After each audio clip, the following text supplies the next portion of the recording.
Jadi gua ada banyak sekali ayam di meja ini. Jadi ini adalah prolog anggapannya dari series gua, mini series yang akan gua lakukan. Yaitu gua akan berbicara tentang ayam-ayam yang gue punya, tanda kutip ya, koleksi gua lah ya. Gua akan taruh semua ayam gua di sini, baik, yang bagus ataupun yang jelek. Ya, gua rasa ada keunikan dari membahas ayam-ayam yang gue punya dan itu. Dan ini adalah series pertama, yaitu gue akan membahas ayam-ayam yang sangat murah, yang sangat budget ya. Mungkin harga sampai sekitar 300.000, dari 0 rupiah sampai 300.000 rupiah, sekitar segituan. Nanti akan di episode berikutnya gue akan bahas yang mid budget, yang bukan yang low. Ini kan super low budget. Gue akan bahas yang low budget. Lalu gue akan bahas mid budget dan high budget itu secara bersamaan, karena gue jujur gak ada ayam, gak ada terlalu banyak ayam di sini. Dan gue akan bahas tentang unique items yang gue punya, dan mungkin ayam-ayam yang punya sentimental value di kehidupan gue mungkin ya. Dan mungkin kalau misalnya ini cukup populer, gue akan membahas tentang headphone gue seperti ini. Ya, jadi di sini ada banyak sekali ayam, nggak banyak sekali juga. Mungkin kalian ada beberapa yang memiliki lebih banyak ayam daripada ini. Cuma ada beberapa ayam juga yang sudah gue jual, jadi gue nggak bisa membahasnya di sini. Oke, jadi pertama di sini ada. Ini video bakal panjang, lu pada relax ya, tiduran aja ya, ataupun apa. Depan yang pertama ini ada Sony MH755. Ini adalah salah satu ayam paling legendaris yang pernah ada di dunia budget ayam. Gua rasa hampir semua dari kalian pasti tahu tentang reputasi ayam yang satu ini. Menurut gua sampai sekarang dia tetap hold off as one of the king, salah satu raja-raja daripada ayam dengan budget segini gitu. Gua rasa masih banyak sekali argumen yang bisa dipertahankan, ya, menyatakan bahwa ayam ini, Sony MH755, adalah yang terbaik di meja ini. Bukannya di sono ya. Kayak ini beda lagi. Maksud gua di meja ini, sini nih. Kayak gua masih bisa menerima kalau ada orang yang mau ngomong, oh ini MH755 itu lebih bagus dari semua ayam di sini. Karena jujur, this is very good. Sampai sekarang this is very good menurut gue. Salah satu ayam yang mungkin tidak akan pernah gue lepas dan punya sentimental value juga menurut gue. Tapi sangat umum menurut gue ya. Lalu ada juga salah satu ayam yang tidak selegendaris MH755 ya, tapi salah satu ayam yang cukup legendaris, yaitu ya ini Blonde 03. Gue di review Blonde 03, kalau misalnya nonton mungkin tuh masih bahasa Inggris ya. Gue belum nyabang ke Indonesia, bahasa Indonesia dulu. Gue agak ngomong kalau misalnya di sini technically sampah, tapi tonally very good. Gue sebenarnya masih megang itu, dan gue emang rasa ini technically nggak terlalu bagus, tapi mungkin gue agak sedikit terlalu ngata-ngatain Blonde 03 ini dalam hal technical performance ya, karena yang gue perhatikan setelah berapa tahun dia sudah rilis ya Blonde 03 sampai sekarang, kayak ayam-ayam di harga segini technical performance-nya itu nggak terlalu naik bagaimana banget gitu. Kayak contohnya Moondrop Quarks yang baru keluar, ataupun Cimtanya yang baru keluar. Menurut gue tone balance mereka salah satu yang terbaik, tapi technical performance mereka juga gitu bagus gitu loh. Jadi kayak, apakah gue terlalu kasar terhadap Blonde 03? Mungkin gue harus apresiasi sedikit kalau misalnya dia itu ada soundstage yang agak lebar, dan dia ada gue lupa. Detail retrieval yang menurut gue masih oke. Bahkan menurut gue lebih baik daripada Quarks dan Tanya, sedikit lebih baik daripada mereka. Jadi kayak sebenarnya considering mereka dirilis tuh udah agak lama ya, 2019 kalau nggak salah, 2018 gue nggak tahu, gue lupa. Dia ini bagus sekali Blonde 03. dan kayak harus gue apresiasi lah untuk itu. Lalu ada Blonde 01. Blonde 01 itu melakukan beberapa hal yang cukup baik ya dari dunia blonde.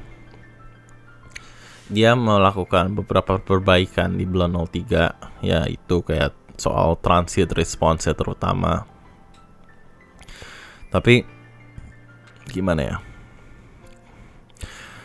Seperti yang gue ada review di Blonde 01, dan gue ada mungkin salah satu orang-orang pertama yang bilang kalau Blonde 03 lebih bagus, masih lebih bagus daripada Blonde 01. Gue lebih prefer Blonde 03 di atas Blonde 01.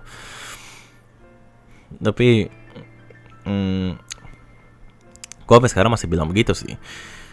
Kayak dulu tuh pas gue awal-awal ngepost video itu, mungkin yang bukan bahasa Indonesia, yang bahasa Inggrisnya tuh lumayan ada tanda kutip kontroversi gitu ya. Karena orang-orang pada di sana konsensus dari reviewer besarnya ngomong Blonde 01 tuh lebih bagus ya Blonde 03 gitu anggapannya.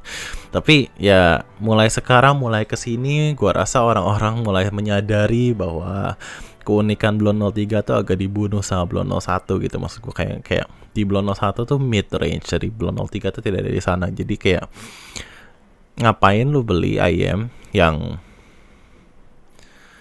tidak ada keunikannya, tapi kayak overall tuh biasa aja gitu loh. Ngerti nggak? Kalau misalnya Blonde 03 kan kayak overall biasa aja, tapi dia ada satu keunikan, yaitu mid range yang luar biasa gitu loh. Di Blonde 01 tuh meskipun dia memperbaiki sedikit problem-problem di Blonde 03, tapi overall at the grand scheme of things, kayak kalau kita lihat keseluruhan, dia sebenarnya ya biasa aja gitu, nggak terlalu fucking amazing atau bagaimana gitu. Tapi dia kehilangan mid range-nya 03 gitu. Jadi kayak gua nggak bisa nyaranin Blonde 01 versus Blonde 03 gitu aja sih. Tapi intinya sebenarnya ini nggak jelek. Blonde 01 tuh masih bagus menurut gua, tapi ya apalagi dia lebih murah juga ya, nggak kayak Blonde Mini. Tapi ya suka kayak dia oke lah, gimana ya, lu ngerti lah maksud gue apa. Kayak gue nggak bisa bilang dia superior dari Blonde 03, tapi gue nggak bisa bilang dia sampah. Oke, karena dia nggak sampah, dia bagus menurut gue. Nah sekarang berbicara tentang sampah ya, kita akan membahas mulai ke dunia kajet-kajetan. Jujur untuk dua kaset ini, ZST X dan ZSN Pro X ini, gue beli hanya dengan satu alasan, yaitu untuk compare dengan EDX, MT1, dengan V4, dengan apa namanya, CST ya, dan ayam-ayam lainnya, dengan MH755 juga. Tapi kayak gue jarang sekali mendengar mereka. Gue dengar mereka tuh hanya untuk review, untuk gue compare dengan IMM lainnya tadi. Karena jujur menurut gue ya mereka itu satu kaset mirip semua suaranya. Kayak mereka udah suaranya agak mirip, tapi kayak yang ZSX itu lebih sampah daripada ZSN Pro X gitu loh. Jadi kayak soal treble performance ya, soal treble agak lebih nge-spike di ZSTX gue bayangin ya. Tapi dua-duanya lumayan nge-spike sih, dua-duanya lumayan tajam sih, kayak dua-duanya lumayan tolol gitu loh. Tapi gimana ya, kayak gue ada mereka di koleksi gue adalah untuk sebagai komparasi ya, karena semua kayak gue rasa kebanyakan dari kalian tuh pasti pernah mencoba ataupun pernah memiliki ataupun sekarang memiliki kedua IM ini, ataupun variannya misalnya ZST doang gitu, ZST Pro gitu atau apa gitu, ZSN Pro doang, kalau nggak ZSN doang gitu. Tapi ya ini yang paling baru, jadi kayak gua mendingan beli yang paling baru aja gitu. Tapi ya cukup dikenal gitu loh ya. Dan menurut gua sampah dan tidak koheren dan tajam treble-nya. Tapi ada satu keunikan di KZ, di mana pada saat dia merilis EDX, kayak gue nggak tahu apakah mereka kena serangan waras atau bagaimana, di mana treble-nya tidak setolol itu. Meskipun agak tolol sih, masih menurut gue masih agak spike di sana. Cuman kayak nggak separah itu, nggak setolol itu. Terus karena dia cuma single driver, dan gue sangat harapkan untuk KZ untuk mulai lagi dari single driver sebelum masukin 20 driver di satu IM ya. Kayak this is actually very good, this is actually fucking legit gitu loh. Apalagi untuk harganya sangat murah, itu menurut gue salah satu yang bagus gitu loh.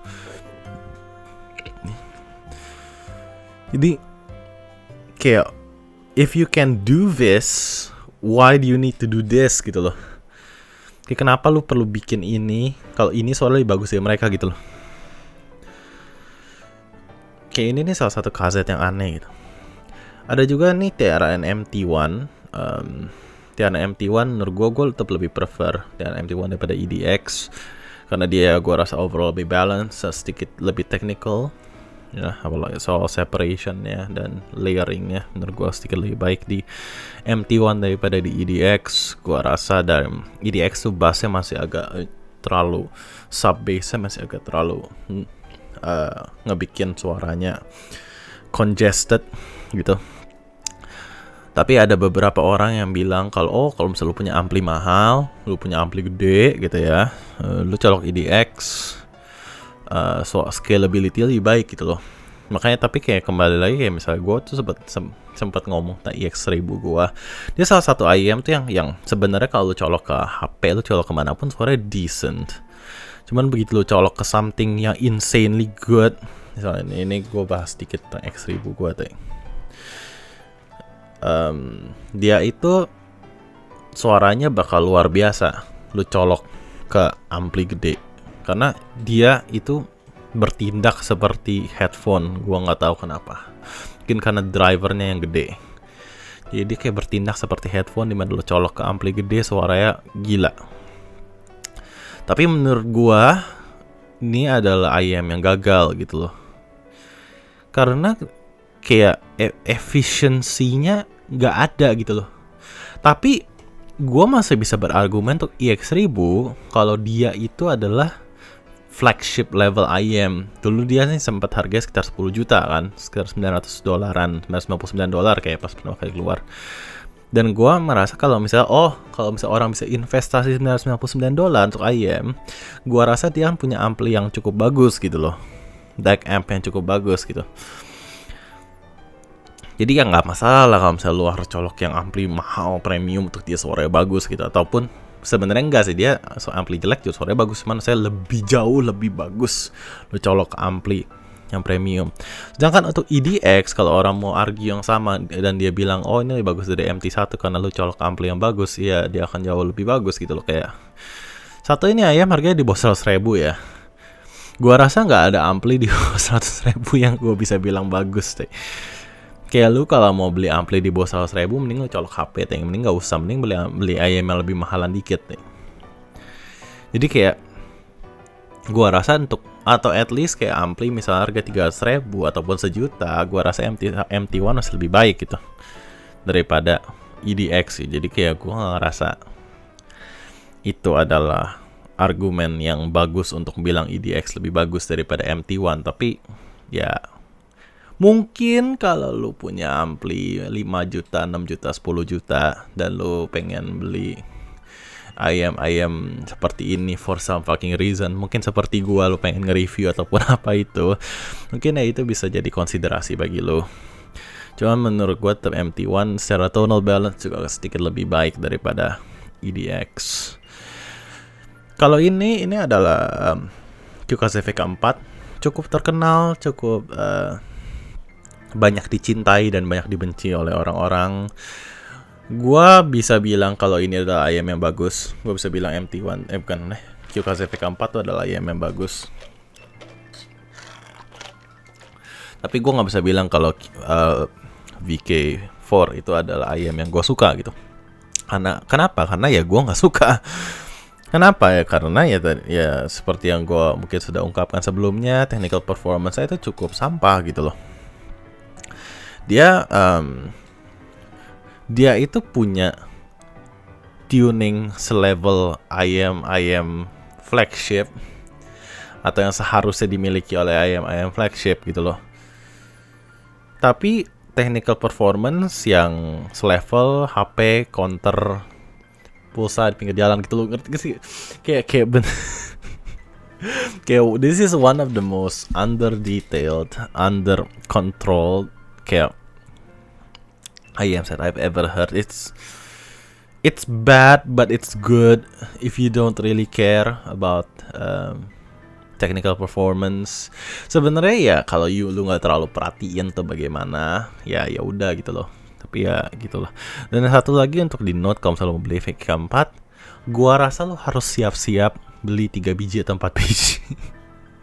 Karena ini VK4 kedua apa ketiga gua, dan semuanya imbalance, semuanya gede sebelah. Cuman kayak gue bisa nemuin ya, kayak misalnya nih yang VK4 yang satu itu volumenya 10 dan 8, kanan 10 kiri 8. VK4 gue yang kedua itu yang kanan 8 kiri 6 gitu. Jadi dua-dua imbalance, tapi apparently salah satunya yang kanan dan kirinya tuh ada yang bisa gue matchingin gitu. Pokoknya kayak agak-agak tolol gitu ya dalam soal quality controlnya. Jadi luar biasa lah ya. Kalau mau beli VK4 lu harus siap-siap beli beberapa. Untuk ini, tapi kalau misalnya lu mencintai tonal balance banget, menurut gue cukup worth sih lu beli berapa biji ini, karena ini murah banget. Kecuali ya harganya naik ya, gue nggak tahu. Kalau selama di bawah 100.000 gue rasa masih worth banget. Ini adalah RE400, salah satu IM yang cukup jarang dibicarakan tapi semua orang tahu. Menurut gua ini adalah salah satu IM yang terbaik di meja ini. Jujur aja, karena soal tonal balance-nya menurut gua luar biasa, dan soal technical performance-nya nggak sampah gitu loh. Detailnya masih ada, gue masih bisa ngerasa detailnya. Meskipun dynamics-nya beneran nggak ada sama sekali ya. Ada sedikit, cuman ya lu ngerti maksud gue apa. Ya menurut gue bahkan sedikit lebih prefer dia di atas MH755 ya, karena ya lebih pleasant aja tuh gue denger. Mungkin sedikit lebih detail, tapi ya itulah. Gue rasa ini itu adalah salah satu IM yang menurut gua kalau lu beli lu nggak nyesel gitu. Karena ear tipsnya banyak. Lu kalau nggak suka IM lu dapat ear tips banyak, lumayan ya. Dan suaranya jujur menurut gua salah satu yang terbaik gitu loh. Jadi nggak salah juga lu mau beli ini, kecuali kalau misalnya lu nggak ada, lu emang cuma punya satu IM doang. Mungkin kalau misalnya lu demen yang something yang lebih ngebass, something yang lebih tebel gitu ya, gue rasa ini bukan pilihan Anda. Cuman kalau lu bayangin ya tuningan dia kayak apa, gue bayangin dia kayak kalau misalnya lu punya hasil sound hard mirror, tapi lu jadiin hasil sound hard mirror tuh netral. Jadi lu ilangin tuh treble boostnya. Kira-kira mirip begini. Jadi ada yang suka, ada yang enggak. Ada yang bilang sound mirror tuh luar biasa, cuman treble-nya aja terlalu intens gitu. Bagi orang yang merasa seperti itu, menurut gue ini RE400 tuh salah satu pilihan yang luar biasa menurut gue.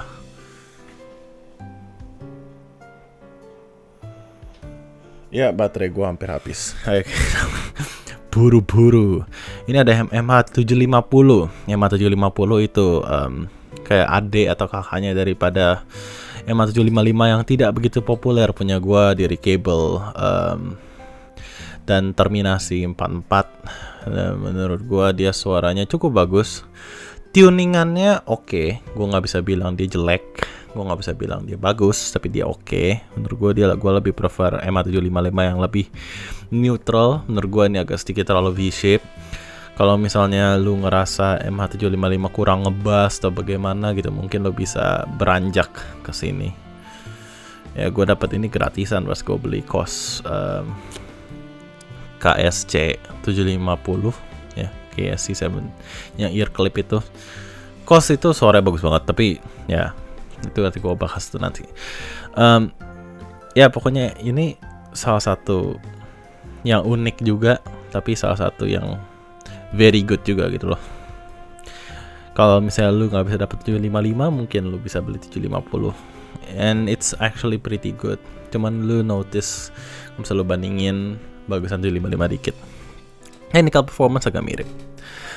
Untuk Quarks, gue udah review Quarks, jadi nggak terlalu banyak perlu gue jelasin. Tapi kayak untuk Quarks, gue rasa tuh pas gue nge-review tuh mungkin gue agak terlalu harsh ya. Tapi orang agak dapat mix feelings about my review, dimana orang pikir kalau gue ngomong ini sampah. Ini nggak sampah menurut gue, ini actually good. Sebenarnya gue udah ngomong ini di review gue sih, cuman ya not for me aja, karena ya kembali lagi technical performance-nya itu nggak gitu bagus gitu loh. Dan menurut gue technical performance-nya itu cukup gitu buat harga segini. Cuman gue bayangin kalau kenapa gue bilang gue nggak bakal beli ini, yaitu kalau misalnya gue nambah dikit, gue bisa dapetin misalnya S1000 gitu loh, yang lebih bagus gitu dalam technical performance. Jadi kayak ngapain gue beli Quarks, ataupun gue bisa naik dikit tak beli Tanya gitu loh. Meskipun Tanya technical performance gak gitu bagus juga, tapi ya sedikit lebih bagus daripada Quarks gue. Jadi kayak gitu loh maksud gue. Bukannya masalah Quarks itu sampah karena dia sampah gitu loh, tapi gue nggak bakal pakai ini, gue nggak bakal beli ini karena ada something else yang menurut gue lebih baik. Dan prioritas gue tuh lebih ke technical performance daripada tonal balance. Meskipun tonal balance ini sangat solid menurut gue. Tonal balance tuh bagi gue kayaknya harus ya ada bare minimum lah ya. Anggapannya lu minimum tonal balance segini gue oke. Lebih baik, bagus, cuman not very necessary. Kalau technical performance, gue nyari technical performance tinggi mungkin gitu loh. Itu pandangan gue terhadap itu dua. Kayak gue perlu tonal balance yang good gitu loh, yang decent, yang bisa diterima. Tapi gue akan ngejar technical performance ya gitu. Jadi kayak tonal balance at least 70. Misalnya gue dapat 70, cuman kalau misalnya gue dapat, jadi kalau misalnya gue disuruh milih nih ya, tonal balance 70, technical performance 95, lawan tonal balance 80, technical performance 70, dari berapa, 95 ya, 90 gitu. Meskipun total banyakan 80 plus 90, tapi gue kayaknya bakal lebih milih 70 dan 95 gitu loh. Tapi ya itulah, jadi kayak gue lebih ngejar technical performance ya, tapi tonal balance-nya at least harus good gitu loh menurut gue. Ataupun kalau misalnya dia nggak terlalu good, tapi at least gue bisa terima gitu. Ya itulah. Untuk S1000, menurut gue S1000 itu, dan E500 nih ya, E500 nih versi Japanese-nya EVA 2020 kalau nggak salah ya, yang sempet nge-hype dikit. Gue lebih prefer S1000 ya, karena tadi gue bilang technical performance sedikit lebih baik. Tapi mungkin soundstage agak lebih lebar di sini.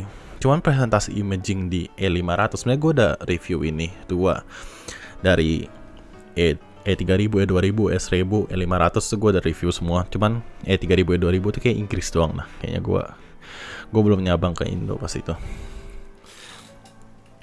Untuk tapi nanti kan gue bahas E2000 dan E3000 di video berikutnya. E1000 dan E500 tuh gue rasa S1000 tuh agak sedikit lebih tight semua, agak sedikit lebih detail. Kayak presentasi treble-nya menurut gue E500 agak terlalu dark menurut preference gue. E1000 itu agak sedikit kurang juga sih menurut gue ya, tapi jauh lebih mending daripada E500 gitu. Kalau E1000 tuh gue masih bisa demen gitu loh soal treble-nya. Tapi E500 tuh kayak benar-benar terlalu dark dan tidak enjoyable untuk gue. Presentasi soundstage dia meskipun E500 agak sedikit lebih lebar, tapi imaging dia tuh agak aneh gitu. Imaging dia tuh di tengah tuh benar-benar kayak, jadi kayak gini, imaging di sini bagus, tapi di sini nih kayak kosong gitu loh. Jadi kan antara dia tengah banget tapi di sini kosong. Terus kayak di sini ada gitu loh kayak. Sedangkan di E1000 tuh lebih balance gitu semuanya. Gue nggak tahu kenapa, apakah emang unit gue doang ataupun emang semua E500 begini. Tapi gue nggak tahu bagaimana mereka berencana untuk membuat imaging seperti itu ataupun apa. Tapi ya itu yang gue terima dari E500. Atau mungkin ini kayak efek binaural-nya mereka ya. Gue nggak tahu. Tapi ya intinya Soal bass menurut gua di sini agak sedikit ada texture-nya karena tidak setight di 1000. Meskipun itu ya lu bisa milih aja sih, lu lebih prefer yang mana. Kayak mereka itu adalah ayam-ayam yang gimana ya? Gue sangat bilang mereka itu sangat dekat ke neutral yang sebenarnya. Mungkin S1000 akan lebih dekat ke neutral sebenarnya. Gue akan tetap bilang kalau S1000 itu agak sedikit terlalu banyak lower mid range dan sedikit kurang banyak pinna gain untuk dia menjadi sedikit terlalu banyak lower mid range dan sedikit kurang pinna gain untuk dia benar-benar bisa gue bilang sebagai very neutral sounding gitu ya. Tapi misalnya lu banyak dengar KZ, lu banyak dengar MT1, lu banyak dengar misalnya bahkan Tanya dan Quarks yang dimana pinna gainnya cukup terlalu banyak menurut gue. Lu begitu denger kesini lu bakal ini kok mendem banget ya. Tapi padahal sebenarnya kalau misalnya lu udah dengerin ini cukup lama, terus lu pindah ke sini lagi, ini kenapa shouty? Sebenarnya ini kayak ada efek dari bird in kuping kita sendiri ya. Cuman kalau misalnya kita nggak banyak denger IM, terus pertama kali dengernya ke Final S1000, menurut gua S1000 itu mana ya, misalnya kita pensi denger IM sama seminggu, terus kita denger S1000, gua rasa presentasi neutral dia itu menurut gua agak sedikit lebih bagus daripada ayam-ayam seperti ini ya. Mungkin Tanya agak-agak bagus juga sih sebenarnya, cuman ya lebih bagus daripada kayak model MT1 atau EDX ataupun Quarks ataupun ya yang lebih shouty gitu ya. Gua rasa yang S1000 tuh agak sedikit lebih gampang terima bagi kuping kita dan lebih dekat dengan neutral gitu menurut gua ya, ataupun at least neutral bagi kuping gua. Jadi patut dicoba menurut gua sih.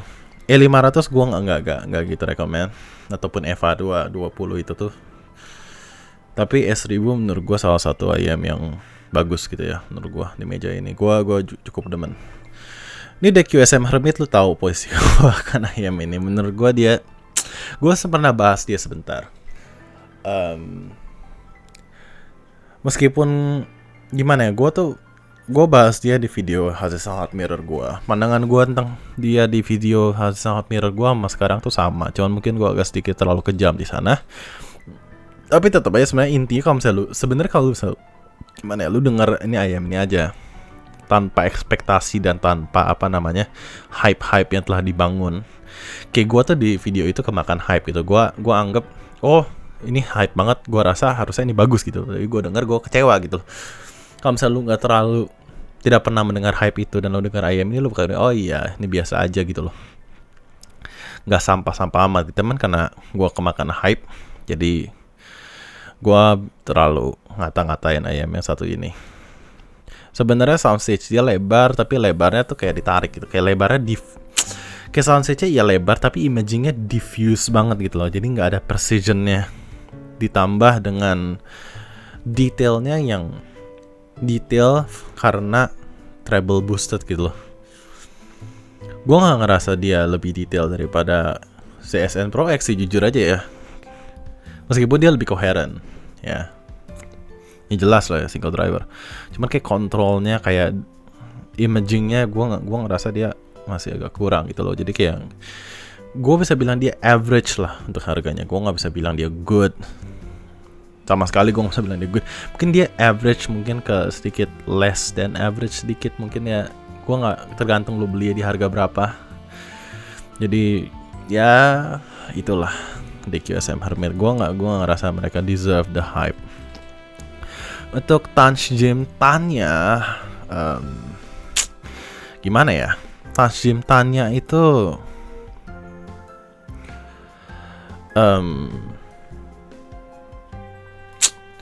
gue ada bikin video kan full tentang ini. Gue sedikit lebih suka Touch Gym Tanya daripada Quarks ya.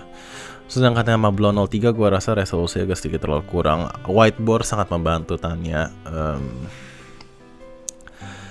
Dia ya gue udah bandingin sama Quarks sih, gue nggak terlalu banyak bilang banyak tantanya. Gue ngerasa dia agak sedikit shouty menurut gue. Secara tuning menurut gue dia one of the better tuned ones di meja ini. Ya mungkin gue nggak ngerasa dia upper mid range agak terlalu maju sedikit. Itu aja sih. Kalau untuk dan BTW ini tanya salah satu ayam yang gue sering pakai di kehidupan gue sehari-hari buat nonton YouTube atau apapun itu, karena mereka ya nyaman dan tidak terlalu banyak masalah secara tonal balance. Jadi kayak suara orang-orang ngomong di video YouTube itu tidak terdengar aneh dan jelas gitu loh, maksud gue clear gitu loh. Kalau misalnya gue pakai model-model KZ ataupun apa, pasti suaranya bakal antara kering banget dan tidak enak didengar, ataupun mendem banget dan tidak enak didengar gitu loh. Jadi ya itu. Spaceship itu juga salah satu yang gue sering dengar nonton YouTube, walaupun sebenarnya Spaceship tuh menurut gue tadi ya agak sedikit lebih kering ya, agak sedikit lebih dry, lebih bright menurut gue ya. Cuman mereka tuh nyaman sekali, mereka kecil sekali, gue bisa pakai ambil tiduran gitu loh, ambil tiduran miring juga gak kerasa di ada kuping gue gitu loh. Jadi kayak gue lebih pakai faktor nyamannya sih, meskipun dan gue hampir nggak pernah dengar musik di sini. Makanya kemarin tuh pas gue review Quartz tuh gue pertama kali dengar musik lagi di sini tuh kayak gue merasa, oh jadi ini ya kayak Spaceship lo pakai untuk mendengar musik. Tapi ya gue cukup jarang tuh dia dengar musik. Secara detail menurut gue dia cukup bagus sebenarnya. Gue nggak terlalu banyak masalah secara detail. Mungkin problem gue lebih ke secara tonal balance-nya. Dia agak sedikit terlalu bright menurut gue. Dan menurut gue gimana ya? Kayak gue oke sebenarnya sama Spaceship. Gue lebih mending Spaceship daripada SSR ataupun SSP. Tapi ya itu pun mayoritas karena kalau sama SSR sih ya jauh bagusan Spaceship. Kalau misalnya sama SSP mungkin mayoritas karena fitnya dan kenyamanan dari Spaceship. Tapi ya kembali lagi, gue ngerasa kalau misalnya ini adalah orang bilang ini neutral, gue bilang sih ya bukan sama sekali ya. Menurut gue neutral tuh lebih dekat ke Tanya ataupun lebih dekat ke sini ke S1000. Menurut gue the preference pinagain gue mungkin lebih ke Starfield ya, di antara. Jadi Starfield tuh kayak di antara ini dua. Dengan ini lebih parah daripada ini, jadi kayak ya itulah menurut gue ini agak shouty dan agak keringnya agak tipis gitu ya menurut gue. Untuk ini adalah ATH CLR 100. Mungkin lo harus menjadi salah satu legenda kali. Bukan legenda sih, tapi maksudnya lo harus cukup banyak nyari-nyari ayam untuk sangat mengetahui ayam satu ini. Ini nggak terlalu obscure sih, karena dulu mungkin dulu sempat populer ini CLR 100. Mungkin belakangan ini kayak sempat populer lagi, naik lagi, mulai nge-hype lagi sedikit. Cuman gue rasa begitu ada MT1, ada EDX, ada ataupun kayak mulai dikenal lagi M755, ada QKZ VK4 gitu. Gue ngerasa ini udah ketinggalan zaman gitu loh, ketinggalan zaman. Tuningannya oke lah, standar kayak biasa aja, agak sedikit picky di mid treble, di lower ke mid treble itu agak sedikit picky. Sub bass-nya extension-nya nggak gitu bagus, ada punch-nya sedikit, cuman yang extension-nya nggak gitu bagus. Soal kalau misalnya gue nggak pernah gue bandingin, saya gue denger ini doang gitu.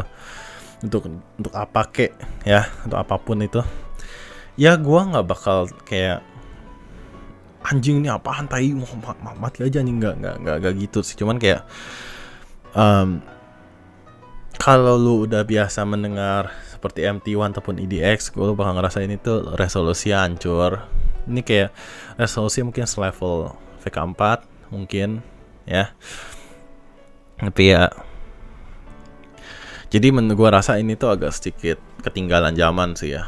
Mungkin emang ini udah cukup lama dan zamannya sudah selesai gitu, masanya sudah berakhir. Jadi build quality-nya juga bener-bener HP counter pinggir jalan headphone counter pinggir jalan ya, yang benar-benar tidak ada sama sekali care dari soal kabel dan sebagainya. Ini kabel asal, build quality paling sampah di meja ini ya. Jadi itulah pendapat gua akan ayam satu ini. Mulai harap kalian tertarik dengan video-video seperti ini.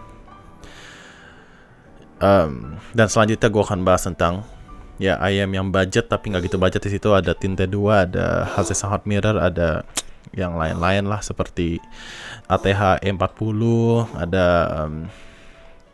apa namanya apalagi ya, pokoknya cukup banyak lah. Ada ini juga nih, ini kayak gue udah pernah bahas, Kinera BD005 Pro. Sedangkan yang mungkin gue nggak bahas itu adalah ini ZS10 Pro, yang gue nggak bakal terlalu bahas ini karena ini akan ada di video yang lainnya. Oke, that's it for the video. See you next time, Godspeed.